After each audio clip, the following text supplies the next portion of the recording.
Hello, this is Christian Okoye, former Kansas City Chiefs. You are listening to Grilling Truth. Welcome, everybody, to another episode of the Grilling Truth NFL Legend Show, brought to you by Gridiron Mo, an interactive football app where you get to call what you think the offense or defense should do during a live NFL game and see what all other fans have called also. Check out Gridiron Mo at www.gridironmo.com. As always, I'm the host for the Grilling Truth Legend Show, Mike Goodpaster. And I want to welcome in my guest today, who was a member of maybe the greatest defense in college football history, 1985 Oklahoma Sooners. Went on to win 2 Super Bowls with the Dallas Cowboys. Help me welcome to the show, Tony Casillas. Hey, thanks for having me. And I will say this, you're a great follower on Twitter, and I love the tag, Grilling Truth. Oh, well, thanks a lot. And I think we did an article about your Sooners, too. I think we had them in the top 5. You know what? Someone actually, I saw that, and automatically I always try to follow the Sooners, and then kind of look and see how old I actually am now. And I was going to give you props for that. Mention that defense. Been so long ago, but there's some vivid memories I have on that team. We're a great football team, and that's something I always remember. Okay, what made you decide to go to Oklahoma out of high school? Well, that's a great question because I was very fortunate. I was recruited pretty heavily, and back then, and when I was getting recruited, you took all your visits. I did, anyways. First time I ever flown in an airplane, so I wanted to take advantage of everything I could get. Wining and dining every place that you visited, and I believe I took 7 visits. But interesting, when you grew up in Oklahoma, especially during that era, back in the late 70s and in the 80s, Oklahoma football was it. And so you automatically think that, you're going to end up going to the team that's in your backyard, right? And why not? Oklahoma was just a dynasty then. And so when I did go through all the recruiting, I went to took the UCLA, Notre Dame, and then Arkansas. I didn't. Parents didn't have a lot of money, so I was going to take advantage of every trip I got. So in saying that, it actually came down to Texas, and people. It's so funny, come full circle now. My son actually goes to UT, but people give me so much, give me a hard time about that. But actually, it was between Texas and Oklahoma, and I think the biggest selling point is when I did visit Texas. They always brainwash you. Every place you go, you come back, and that's it's what have you done for me lately as far as the dog and pony show. And so certainly when I went to Texas, why wouldn't you like Texas? It's a beautiful place. There's a lot going on, and the only thing that I had is that I was you became a betrayer if you did that.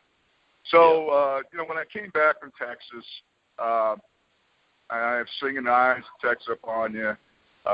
Switzer caught wind that I committed to Texas, and then it just took a phone call for him to sway me, and with this charismatic way he puts things, and said, "Hey, Tony, you need to come down here and help me win some national championships." And I said, "All right, I'm done." All right, so you talk about Barry Switzer. What was your relationship like with him, and what was he like to play for? Well, Barry Switzer is, to me, he's a guy that it's so funny because I remember when he got divorced from his wife, he said, "You know what? I can divorce my wife, but I can't divorce you, MS." And when he was saying that, he was saying how much his players love it, and that's very true.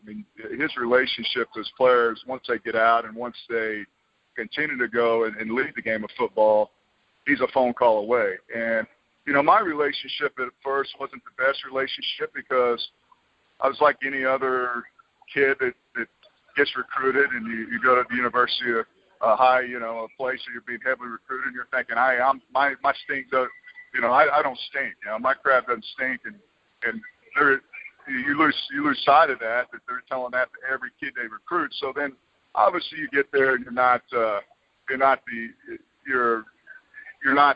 guy. There's a lot of guys, and for me, it was a struggle. If it wasn't for Switzer, I don't know if I would have been where I am now because I actually left campus and was going to quit, and he talked me into coming back, and I owe a lot to him. But my relationship resonates greatly. Again, it's he has thousands of kids and thousands of players that just love him, and he's always there for you. So I think we all had that unconditional love for each other. Yeah, and as you said, you had a difficult start to your college football career. Did a little research, showed that you had to redshirt as a freshman, suffered a broken ankle, contracted mononucleosis, and the next year you played sparingly at defensive tackle. What was the thing that really put you over top, I guess, your junior year when they moved you to nose tackle? I don't know. I think the light switch just came on, and I think the most frustrating thing about when you make a transition is that, things start to slow down a little bit. You compartmentalize things differently. I wasn't the best student, so I kind of become more dimensional. When I got there, I was just a football player, but I didn't realize other things that come along with that. And so I think I was very able to decipher through all that. And then I think that we kind of started, the weight room. I was a big weight room rat. I had the ability, but I had great coaching. I think for me is that I became technique oriented to the detail, that it favored me because I was powerful, but then I was quick, I was concise, and I just realized, getting in the weight room and studying and doing those type of things, it just kind of become slower. And I think that's any kid that makes a transition. You start seeing things slower, things start slowing down, and then it just clicks. And I was able to parlay that, and I had some great guys that I patterned myself after, as far as how they work on the field and in the weight room and in the film study.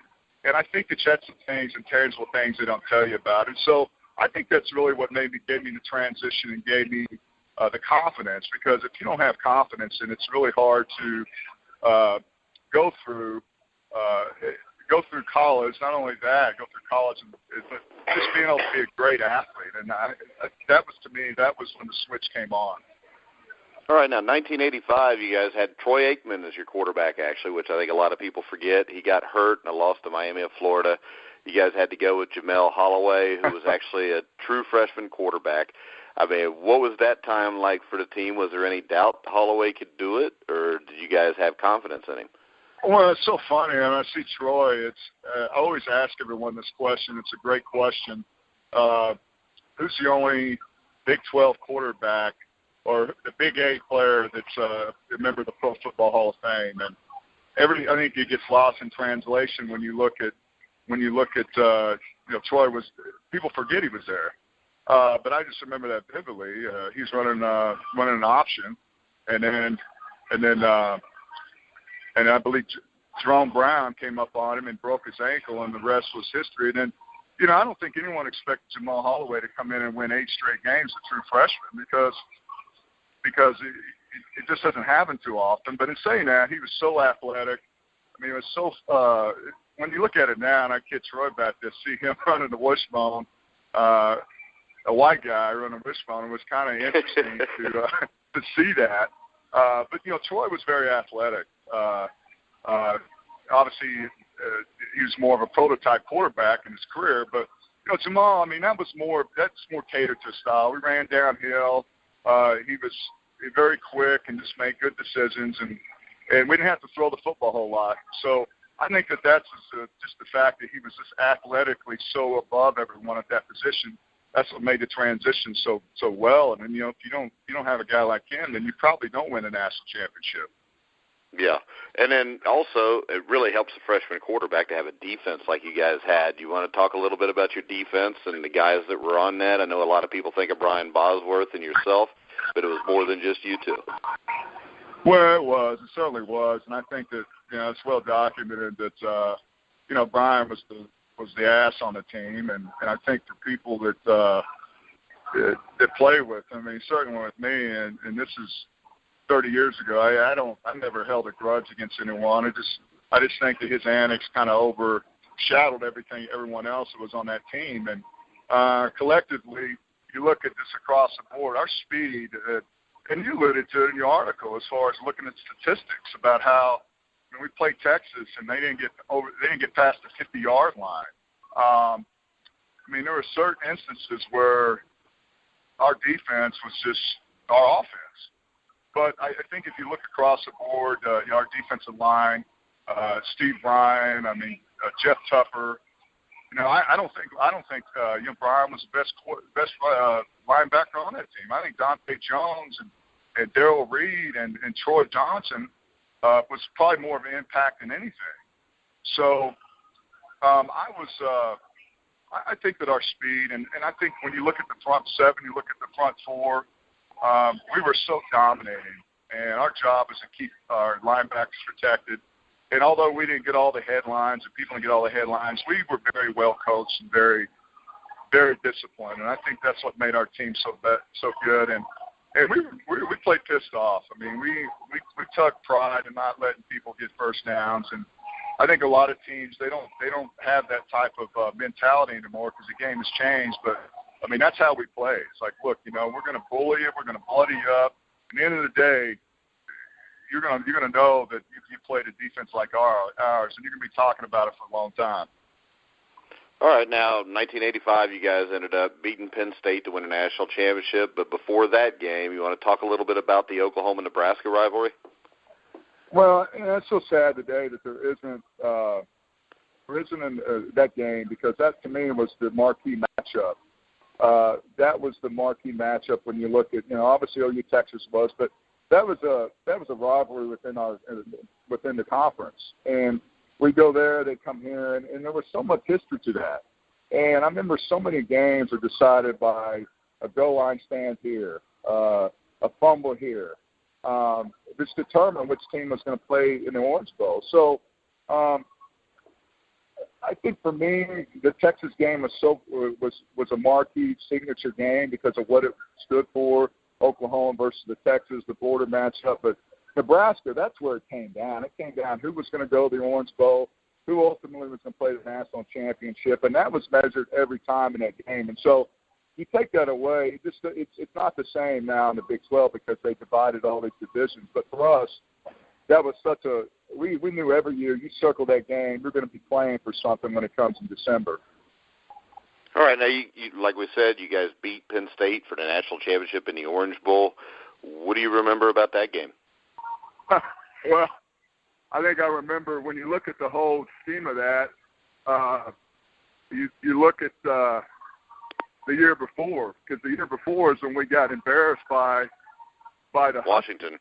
Oh, yeah. They embarrassed the hell out of us. And hey, for a story there, I'm friends with Joe Kelly, the guy that went out and threatened the Boomer Schooner. He's always talking about that. Got a picture on his wall about it. Well, yeah, and then certainly that game right there, I don't think that we really took that. We took that game for granted, and it was not only the coaches, bad job by our coaches, but our players. We went there, we partied, we had a good time, and we just felt like, we were so good. And Washington, they weren't reading any of our press clippings. They weren't impressed, and so I think that that's where it kind of really just kind of resonated, because we knew next year when we went to the Orange Bowl. I mean, Switzer, you talk about someone that people talk. They say that Switzer he's a player's coach, but you don't want to piss him off because he was mad, and he said, you know what? I remember him vividly telling us, like, you guys screwed it up last year. I'm going to take responsibility for this, win or lose. And we ended up actually going there early and having two-a-days. And we're like, wow, we are going to focus on this game. And so I remember that, and just the preparation. I think that's probably the most preparation I've ever had on a Switzer coach team, was that when we went and we won a national championship. But obviously, Penn State, that was a tremendous you had two teams. You had Joe Paterno, and then you had, Switzer, two different personalities. You look at it, and they're just so opposite, polar opposites when you look at that. And so it was just it was a slugfest.